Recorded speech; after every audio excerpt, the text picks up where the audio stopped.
خواندن و نوشتن. منبابن مصحفن. من میخوانم. أنا ينبب. من یک جمله را میخوانم.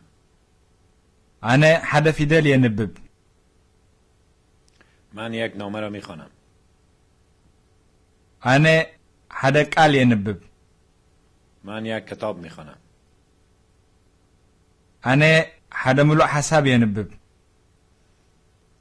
من میخوانم. أنا حدا دبدابي ينبب. تو میخوانی. أنا حدا مصحف ينبب. او مرد میخواند. أنا ينبب. من مینویسم. نسخة تنبب. من یک حرف الفبا را مینویسم.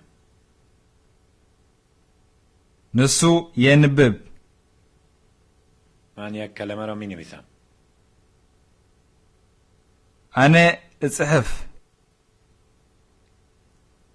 من یک جمله را مینویسم. أنا حدا فيدال اصحف. من یک نامه مینویسم. أنا حدا قال اصحف. من یک کتاب مینویسم. أنا حدا ملو حساب اصحف.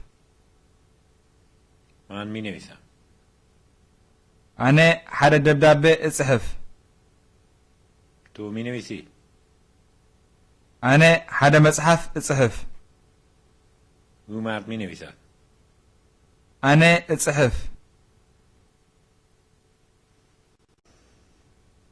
خواندن و نوشتن. منبابن مصحفن.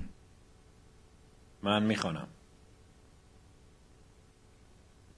أنا ينبب. من یک جمله را میخوانم. أنا حدا فيدال ينبب. من یک نامه را میخوانم. أنا حدا قال ينبب. من یک کتاب میخوانم. أنا حدا ملو حساب ينبب. من میخوانم.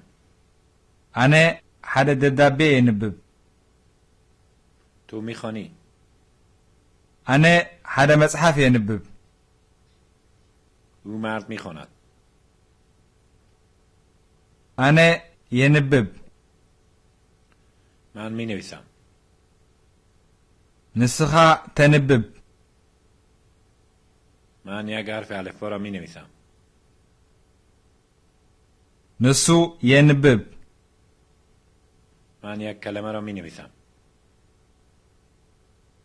أنا اصحف.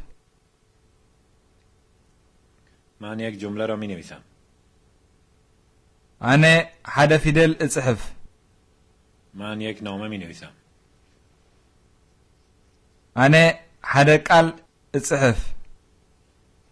من یک کتاب مینویسم. أنا حدا ملو حساب اصحف. من مینویسم. أنا حدا دبدابي اصحف. تو مینویسی. أنا حدا مصحف اصحف. او مرد مینویسد. أنا اصحف.